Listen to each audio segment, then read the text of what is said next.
ഓരോ നിമിഷങ്ങളും ദിനങ്ങളും മാസങ്ങളും വർഷങ്ങളും പോയി മറഞ്ഞതറിയാതെ ഞാൻ സംസാരിച്ചു കൊണ്ടിരുന്നതൊക്കെ തന്നെയും എൻ്റെ മനസ്സിനോടായിരുന്നു, എൻ്റെ മനസ്സിലെ വികാരങ്ങളോടായിരുന്നു.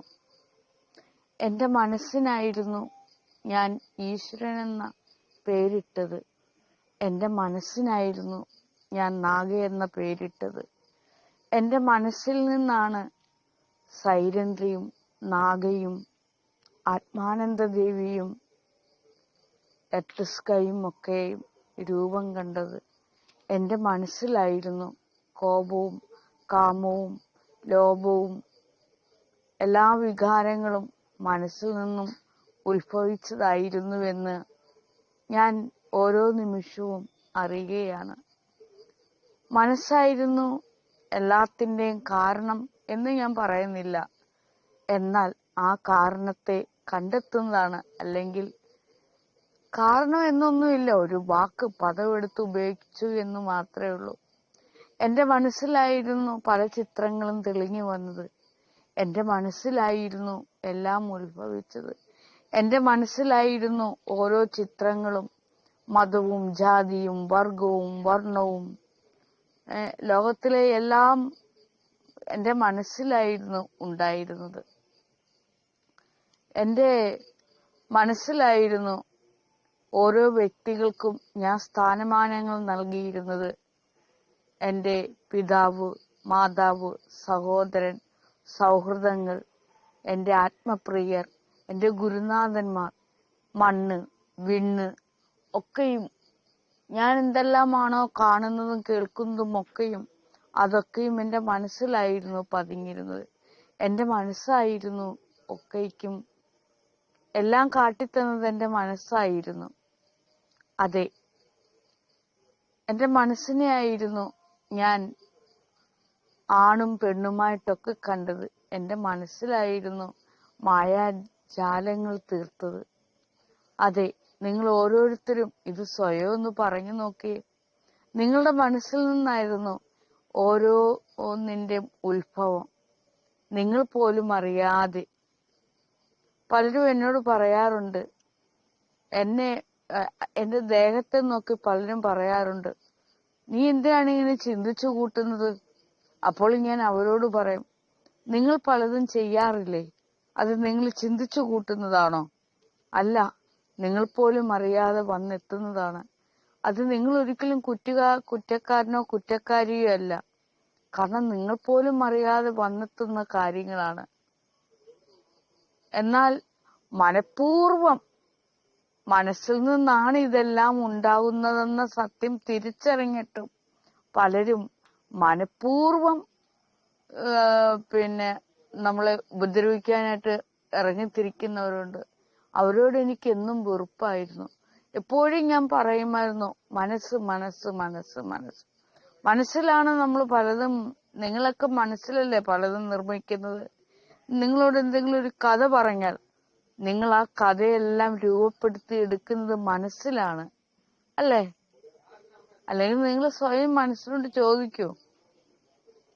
നിങ്ങൾ ദേഹത്തെ ഒരു സ്ഥലത്ത് ഇങ്ങനെ ഇരുന്ന് ഒരു സ്ഥലത്ത് കുറച്ചു നേരം ഇരിക്കുക. ഇരുന്നിട്ട് നിങ്ങൾ മനസ്സിനോട് സംസാരിച്ചു തുടങ്ങുക. അപ്പോൾ മനസ്സ് നിങ്ങൾക്ക് എതിരായിട്ട് വന്ന് എതിരെ നിന്ന് പല കാര്യങ്ങളും പറയും. ഒടുവിലെല്ലാം പറഞ്ഞിട്ട് നിങ്ങളിൽ നിന്നൊരു അകൽച്ചയുണ്ട്. അപ്പോഴാണ് നിങ്ങളുടെ ഹൃദയം വിങ്ങിപ്പൊട്ടുന്നത്. ഇത്ര കാലവും മനസ്സിനോട് നിങ്ങൾ സംസാരിച്ചിട്ടില്ലല്ലോ എന്ന യാഥാർത്ഥ്യം നിങ്ങൾ മനസ്സിലാവും. സ്വന്തം മനസ്സിനോടൊന്ന് സംസാരിക്കുമ്പോൾ, മനസ്സ് നിങ്ങളോട് സംസാരിക്കുമ്പോൾ നിങ്ങൾ പൊട്ടി തകർന്നു പോകും. കണ്ണുകളിൽ നിന്നും കണ്ണുനീരൊഴുകും. നിങ്ങളുടെ ഹൃദയം തീവ്രമായി തുളുമ്പും, വിങ്ങിപ്പൊട്ടും, പിഞ്ചി നീറും. നിങ്ങൾ ഏങ്ങലടിച്ച് കരയും. അതെ, ഞാൻ ഇതൊക്കെ എത്രയോ കാലങ്ങൾക്ക് മുമ്പേ ഇങ്ങനെ പറയുകയാണ്. പറഞ്ഞ് സ്വയം പറഞ്ഞും ആരോടോ പറഞ്ഞും ആരോടൊക്കെയോ പറഞ്ഞും സ്വയം പറഞ്ഞും ഒക്കെ ഇങ്ങനെ തീർക്കുകയാണ്. മനസ്സ് വന്ന് സംസാരിക്കാൻ തുടങ്ങും. അതെ, പിന്നെ അത് നാവിലൂടെ അത് പ്രകടിപ്പിക്കും. എത്ര മനോഹരമാണ് മനസ്സിന്റെ കളികൾ, അല്ലേ? ഇനി നിങ്ങൾ മനസ്സിനോട് പലതും ചോദിച്ചു നോക്ക്. നിങ്ങളുടെ ഓരോ കുട്ടിക്കാലം മുതലുള്ള കാര്യങ്ങൾ, അല്ലെങ്കിൽ കുട്ടിക്കാലത്തേക്ക് പോകണം. നിങ്ങൾ ഇപ്പോൾ ഈ നിമിഷം നിങ്ങൾ ചെയ്തിരുന്ന ഓരോ പ്രവൃത്തികളും എവിടെയാണ് തങ്ങി നിൽക്കുന്നത്? മനസ്സിലാണ്, അല്ലേ? ആ മനസ്സ് കൈവിട്ട് നിങ്ങളിൽ നിന്നും അകന്നു പോകുമ്പോഴാണ് നിങ്ങൾ പിന്നെ മനസ്സിനെ തേടി നടക്കുന്നത്. യാത്ര തിരിക്കും മനസ്സിനോട് സംസാരിക്കാൻ. അപ്പോഴേക്കും മനസ്സ് നിങ്ങളിൽ നിന്നും കൈവിട്ടു പോകും. ആ മനസ്സിനെ തിരികെ പിടിക്കാൻ വേണ്ടി നിങ്ങൾ പിന്നെ ഒരു പ്രയത്നം തന്നെയായിരിക്കും. പിന്നെ അവിടെ നിങ്ങളുടെ തലച്ചോറ് മാത്രമാകും. പിന്നെ നിങ്ങൾ സംസാരിക്കാൻ തുടങ്ങും. ആ സംസാരം ആണ് ഞാനിവിടെ നടത്തുന്നത്, തുറന്ന സംസാരം. നമ്മുടെ മനസ്സ് നമ്മളിൽ നിന്നും കൈവിട്ടു പോകുമ്പോൾ നമ്മൾ പിന്നെ തുറന്ന് സംസാരിക്കുക. അവിടെ കള്ളമില്ല, കാപട്യമില്ല, ചതിവില്ല. കള്ള എന്താന്നറിയില്ല, സത്യം എന്താന്നറിയില്ല, ഒന്നും അറിയില്ല. നമുക്ക് ഒന്നും അറിയില്ല.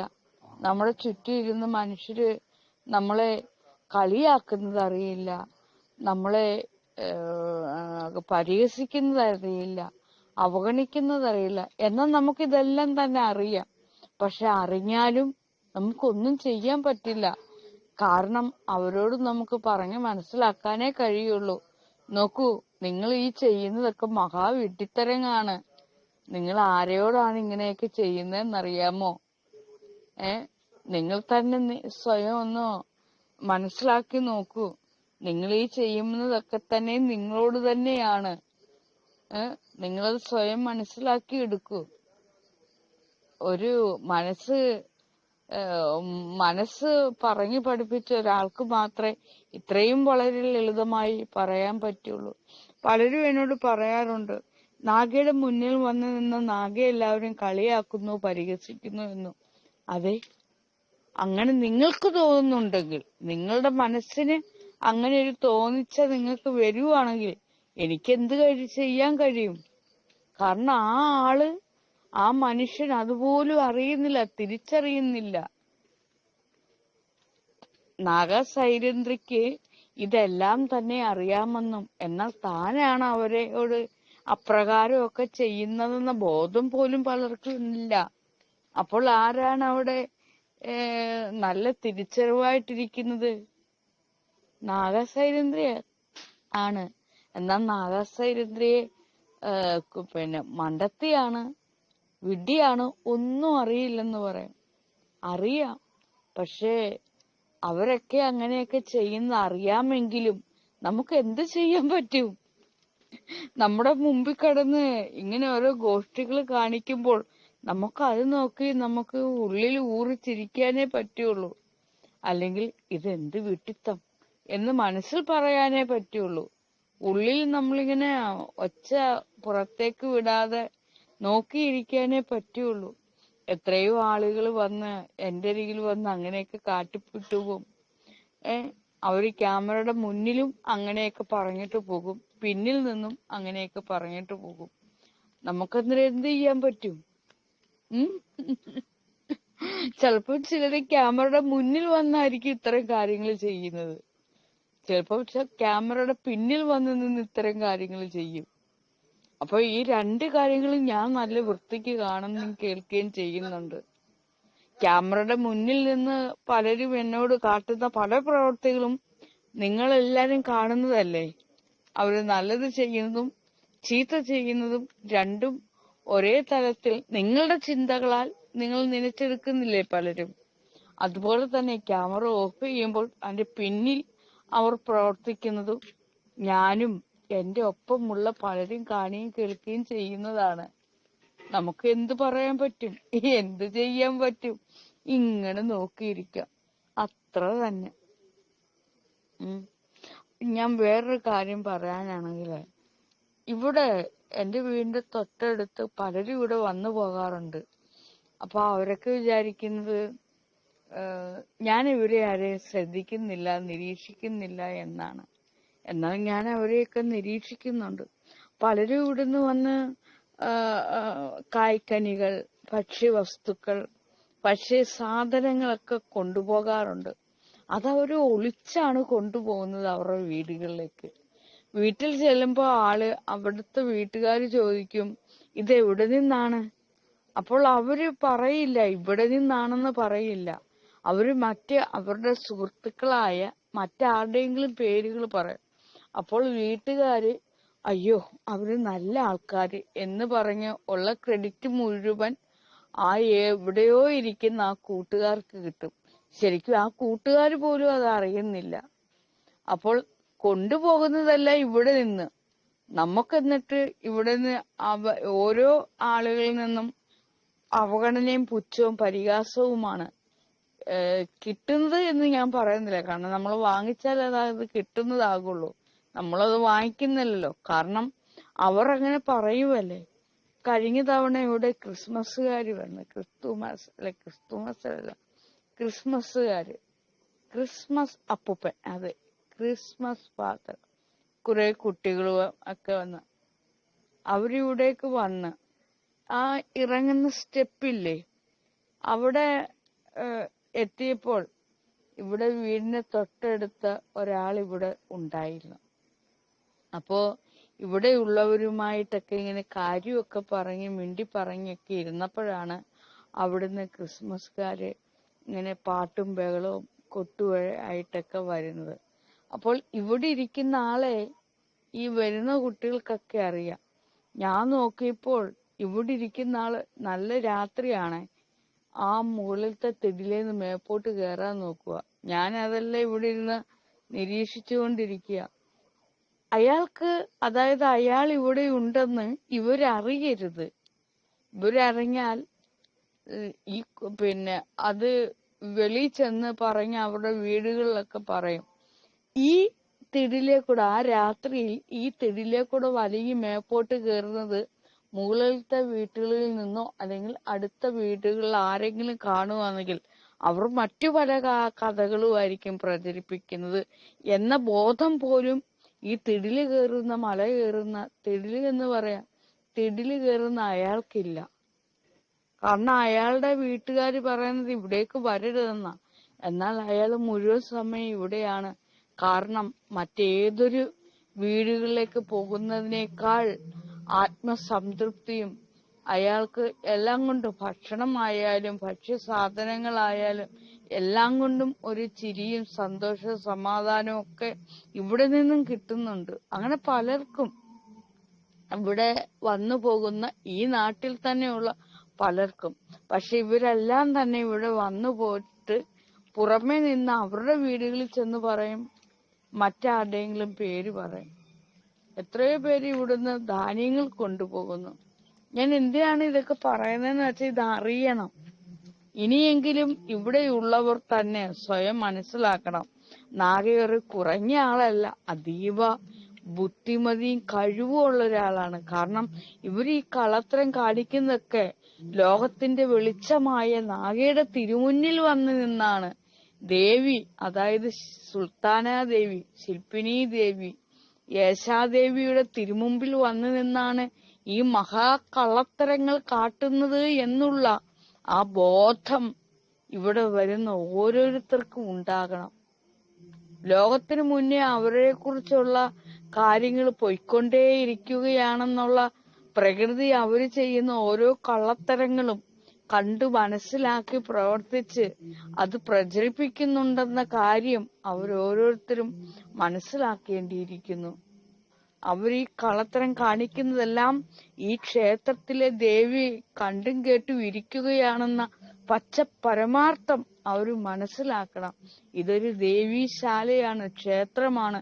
എല്ലാ ദേവീ ദേവന്മാരും മനുഷ്യൻ തീർത്ത, വീണ്ടും ഞാൻ പറയുന്നു, മനുഷ്യനാൽ തീർത്ത എല്ലാ ദേവീ ദേവന്മാരും ഇവിടെ കുടികൊള്ളുന്നു എന്ന് വേണം മനസ്സിലാക്കേണ്ടത്.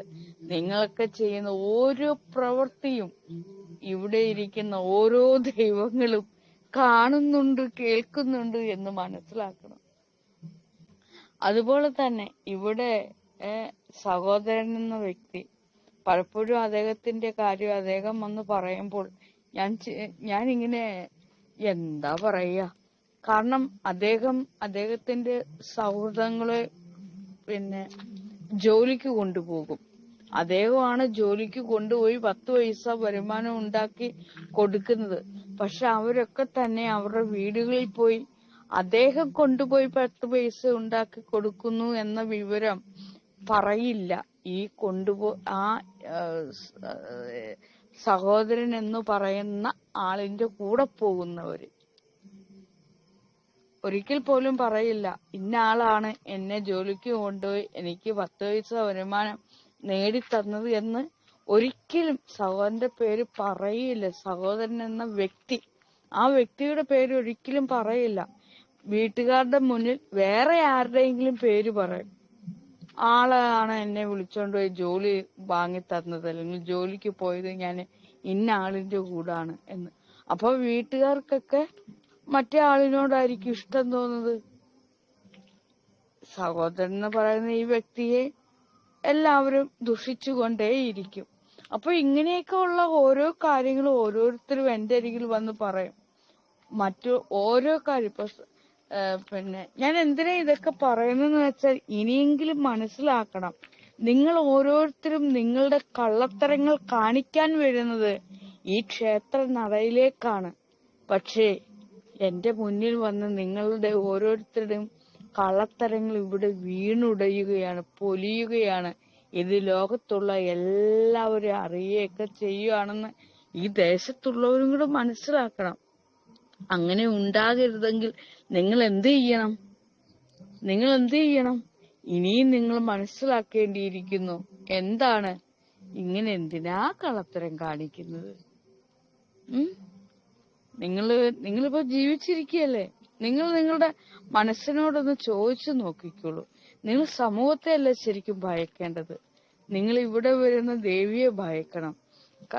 നിങ്ങൾ ഇവിടേക്ക് വരുമ്പോൾ ഇവിടെയുള്ള ദേവിയാണ് ഭയക്കേണ്ടത്. കാരണം നിങ്ങളുടെ ഓരോ കളത്തരങ്ങളും ദേവി കണ്ടുപിടിച്ച് ഈ ലോകം മുഴുവൻ അറിയിക്കുന്നുണ്ട്. മനസ്സിലായോ?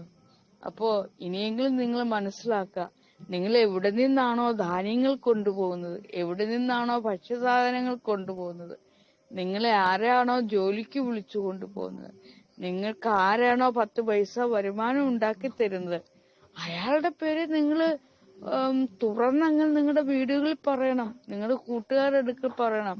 നിങ്ങളെ ആരാണ് കൈപിടിച്ച് നല്ല രീതിയിൽ ഉയർത്തുന്നത് എന്നുണ്ടെങ്കിൽ അവരെ അംഗീകരിക്കണമെന്ന്. അവരുടെ പേര് ജീവിച്ചിരിക്കുമ്പോൾ അവരെ ഒന്ന് നിങ്ങള് ഇപ്രകാരം ചെയ്യുവാണെങ്കിൽ നിങ്ങൾക്കൊരിക്കലും മുക്തി കിട്ടില്ല. നിങ്ങളുടെ ആത്മാവ് പോലും നിങ്ങളോട് പൊറുക്കില്ല. മനസ്സിലായോ ഞാൻ പറയുന്നത്? നിങ്ങളുടെ ആത്മാവിനോട് നിങ്ങൾ വിശ്വാസവഞ്ചന കാണിക്കുന്നു.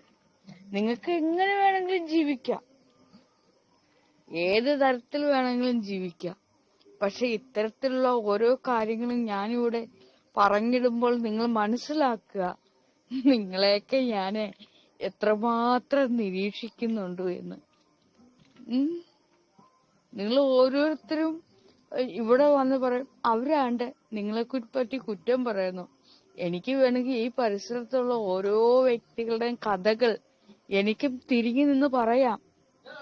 ഓരോരുത്തരുടെയും കഥകളായിട്ട് എനിക്കിവിടെ പറഞ്ഞു വയ്ക്കാം. ഓരോ വ്യക്തിയും ചെയ്യുന്ന ഓരോ കാര്യങ്ങളും എനിക്ക് പറഞ്ഞു വയ്ക്കാം. എത്രയോ പേരുടെ കാര്യങ്ങൾ വന്ന് ഇവിടെ വന്ന് പറയുന്നുണ്ട്, പരാതികൾ, പരിഭവങ്ങൾ. ഈ തൊട്ട് വീടിന്റെ അടുത്തൊക്കെ ഉള്ളവരൊക്കെ ഇവിടെ വരുന്നതാണ്, അവരുടെ വീട്ടിലെ കാര്യങ്ങളും എല്ലാം പറയും. ഞാനതെല്ലാം കേട്ടിട്ട് ഞാൻ ഈ ലൈവിലൂടെയോ എങ്ങാനും പറയുന്നുണ്ടോ? ഇല്ല, ഞാനങ്ങനെ പറയില്ല. പക്ഷെ ഇപ്പൊ എന്തുകൊണ്ടാണ് പറയുന്നതെന്ന് വെച്ചാൽ ഇത് കൂടിക്കൂടി വരുന്നു. അപ്പൊ നിങ്ങൾ ചെയ്യുന്ന എല്ലാ പ്രവൃത്തിയും നിങ്ങളുടെ വിചാരം ഞാൻ അറിയുന്നില്ല എന്നാണ്. എന്നാൽ നിങ്ങൾ മറ്റുള്ളവരോട് പറയുന്നതും കാണിക്കുന്നതും പ്രവർത്തിക്കുന്നതും എല്ലാം അറിയുന്ന കേൾക്കുകയൊക്കെ ചെയ്യുന്നുണ്ട് ഞാന്. എന്നിട്ട് നിങ്ങളെ പറ്റി ഒന്നും ഞാൻ നിങ്ങളുടെ പേര് പോലും ഇതിൽ സൂചിപ്പിക്കുന്നില്ല എന്നുള്ളതാണ്. ഇത് ഒരുപാട് പേര് പറഞ്ഞു, നാഗ എത്ര ആരൊക്കെ ദ്രോഹിച്ചാലും നാഗ അവരുടെ ഒന്നും പേര് പറയണം. സഹിടുമ്പോ മാത്രമേ അങ്ങനെ പറയുള്ളൂ പേരുകൾ, അല്ലെങ്കിൽ ഞാനൊന്നും പറയില്ല. ഇപ്പോഴെന്തുകൊണ്ടാണ് ഞാൻ പറയുന്നത്? നിങ്ങൾ എന്നെ ജീവിക്കാൻ സമ്മതിക്കാത്തിടത്തോളം ഞാൻ നിങ്ങളുടെ എല്ലാം കള്ളത്തരങ്ങൾ ഇങ്ങനെ പറഞ്ഞുകൊണ്ടേയിരിക്കും. പറഞ്ഞുകൊണ്ടിരിക്കുമ്പോൾ നിങ്ങൾക്കത് മനസ്സിലാവുമോ? ഓരോരുത്തർക്കും മനസ്സിലാവുമ്പോൾ നിങ്ങൾ എന്റെ മുന്നിൽ ലജ്ജിച്ച് ഇളിപ്യരായി നിൽക്കും. ഇനി മനസ്സിനെ പറ്റി, നിങ്ങളുടെ മനസ്സിലാണ് എന്നെ കുറിച്ചായാലും മറ്റൊരാളെ കുറിച്ചായാലും ഓരോന്നും ചിന്തിച്ചു കൂട്ടുന്നത്. ആ നിങ്ങളുടെ മനസ്സിനെയാണ് നിങ്ങൾ വഞ്ചിച്ചുകൊണ്ടിരിക്കുന്നത്. ആ മനസ്സിനാണ് നിങ്ങൾ പല പേരുകൾ ചാർത്തുന്നത്, പല രൂപങ്ങൾ ഉണ്ടാക്കുന്നത്. എല്ലാം നിങ്ങൾ അവിടെ നിർമ്മിക്കുക, സൃഷ്ടിച്ചെടുക്കുക അല്ലേ? ചിന്തിക്കൂ. സത്യമല്ലേ പറയുന്നത്? സത്യം തന്നെയാണ് ഞാൻ പറയുന്നത്. അതുകൊണ്ട് ഇനി എന്താ കുഴപ്പമെന്ന് വെച്ചാൽ, കുഴപ്പം മറ്റൊന്നുമില്ല. ഞാൻ പറഞ്ഞല്ലോ, നിങ്ങൾക്ക് എങ്ങനെ വേണമെങ്കിലും ജീവിക്കാം. പക്ഷെ കുഴപ്പം നിങ്ങൾക്ക് വന്ന് സംഭവിക്കുമ്പോൾ മാത്രമാണ് അതൊരു കുഴപ്പമായി തീരുന്നത്. നിങ്ങൾക്ക് കുഴപ്പമില്ലെങ്കിൽ മറ്റാർക്കും കുഴപ്പമില്ല. എന്തു തന്നെയായാലും ഞാനിതിവിടെ ഇങ്ങനെ പറഞ്ഞു വെച്ചുകൊണ്ടേയിരിക്കും.